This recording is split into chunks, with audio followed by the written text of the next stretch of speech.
Hey guys, it's Lauren from the Mad to Live. How's it going? Today I'm here to talk with Emilie Wapnick of Puttylike.com. She is an awesome, passionately curious, entrepreneurial multi-potentialite who's about to launch a book called Renaissance Business. Hey, what's up, Emilie? Hey Laura, how's it going? Good. So, tell me a little bit about this book you're about to launch. All right. Well, this is a book that came about through a whole bunch of coaching that I've done over the last year. And basically what I do is I work with multi-potentialites, with people who have many different interests, and we come up with a way of bringing those interests together, and then we create a business around it.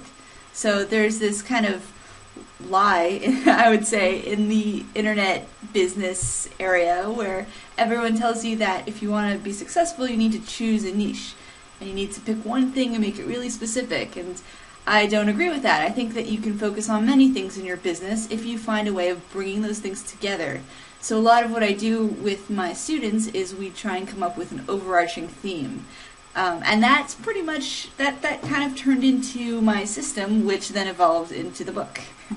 And that's very briefly, that's an overview of Renaissance Business, pretty much. Yeah, that's awesome. You know, I have to tell you that when I first came to your site, and now that I've read Renaissance Business, it was a cool feeling because I'm definitely one of those people with a whole lot of interests, and I could not think of any way to put it down into one niche. And so when I came across your blog and when I started reading Renaissance Business, I was like, wow, this is like the coolest thing. Like, not only do I feel sort of at home, but I feel like there's a guide for me.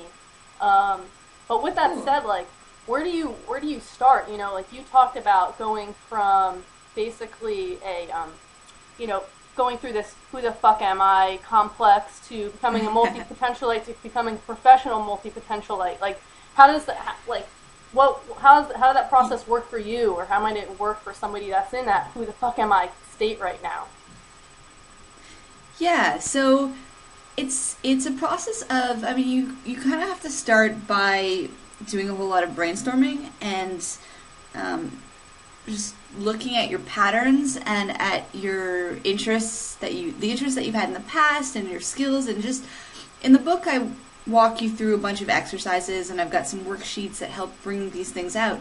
But the first step is to get everything down on paper, just to get everything out of your head and to put together a nice long list of all of your interests and all of your passions and all that stuff. Mm-hmm.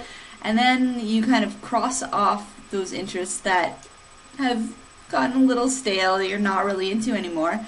And after that, it's a matter of spotting the patterns and finding a way of bringing things together, finding that overarching theme. And then you get to branding and coming up with a title and all that, and then it's a matter of launching and growing your business. So it's really like a whole process, and I kind of cover it all in the book.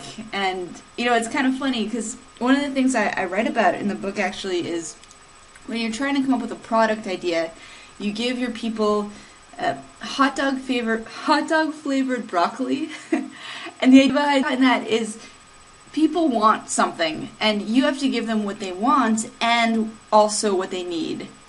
So I give people what they want. I help multi-potentialites bring their interests together and come up with a theme and a brand around all their interests. But I also give them what I think that they need, which is kind of the nitty-gritty, how to launch a business, how to grow a community, how to figure out what products you want. So I try and throw all of that in, and I try and do it in a way where I'm giving people the information that they need to know without giving them too much information so that it becomes overwhelming. Definitely. So it's a beginner's guide, but I really try to throw in the most important stuff and not like the extra stuff that you don't really need. Sure. Because you could dive in forever, but that's not useful when you get to a point where you're so overwhelmed that you don't apply anything, right? Yeah, one of the best things that I read in the book was that it's okay to say goodbye to one passion in order to explore other passions. And I think that's a great lesson for people, for multi-potentialites and people that generally have so many interests in everything. And it can be very difficult to say goodbye, but it's a kind of an important process in the whole Renaissance business creation. Yeah, that's true. And I don't know, I think we get so attached to labels. It's kind of like we're taught from a really young age that what we do is who we are, and so if you're really into, say, songwriting and music, you can start to think of yourself as a musician, and then when you lose interest, you feel like you don't know who you are anymore, Mm-hmm. like you've lost that identity, and so yeah, it can be really hard. You can want to cling to an interest that has just passed, you know, Mm-hmm. you're over it, you got what you came for, and that's totally cool. It's really important to drop interests so that you have room for new interests that come into your life. Yeah. But yeah. Yeah, definitely. And you never know when those old interests might come back, you know, maybe, like, I used to play Very guitar true. all the time. I don't play as much anymore, but every now and then I'll learn a new, like, classical guitar song, and you kind of, and that's okay. And that was one of those, like, that would have been on my broad list of things, but it would have been crossed off in terms of my Renaissance business, you know. It's more just something that makes me happy, but might not want to, Mm-hmm. you know, create income Yeah. and all that, you know. Well, it's interesting because you're right. You never know. So that's what's really cool about a Renaissance business, because it works both in terms of content and in form. So, like, in terms of content, you can you can write about whatever you're interested in right now, whatever lights you up, you know, all your projects, all your passions.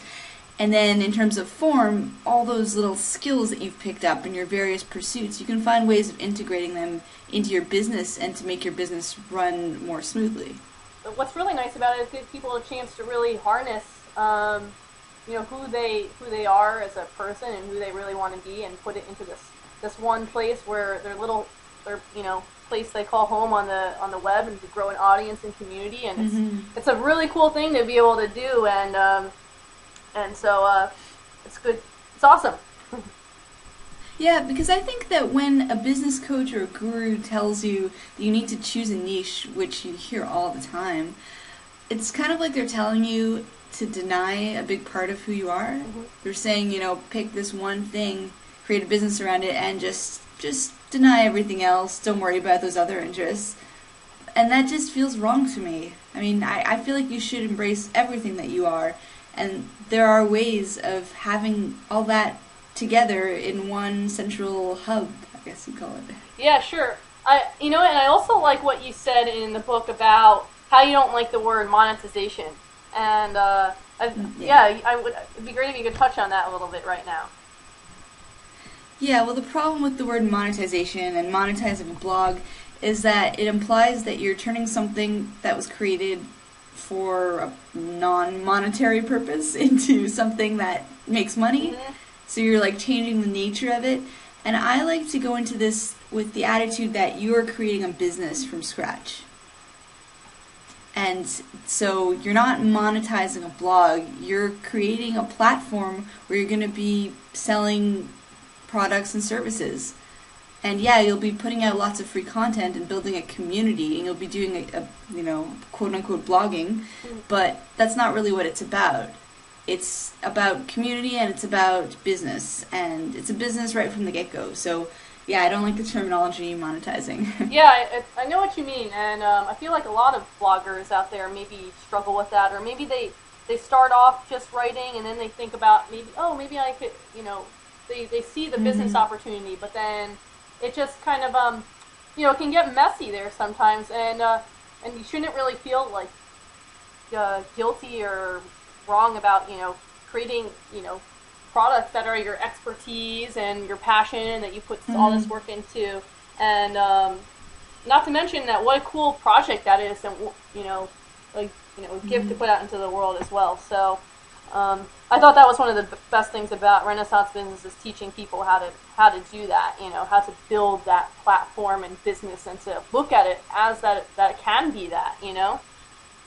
Well, I guess, like, to wrap it up, if you would, I guess you're gonna be offering chapter 1.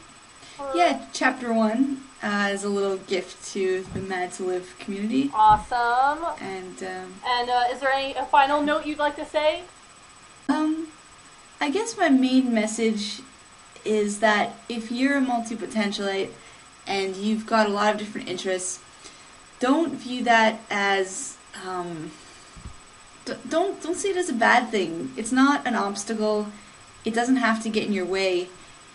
The way to deal with it is to embrace it and to find a way of making it work for you, and actually having your multi-potentiality and your diverse background be sort of like the fuel behind your work and your life. And then things start to get really awesome, because it's like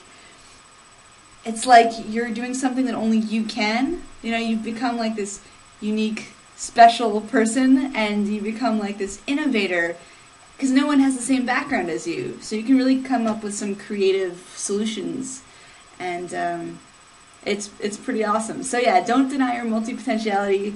Learn to embrace it and use it. Awesome. That's you're awesome, Emilie. Thank you so much for for sharing this with us and everything like that. It's been great talking to you. Oh, thanks for having me. It was fun.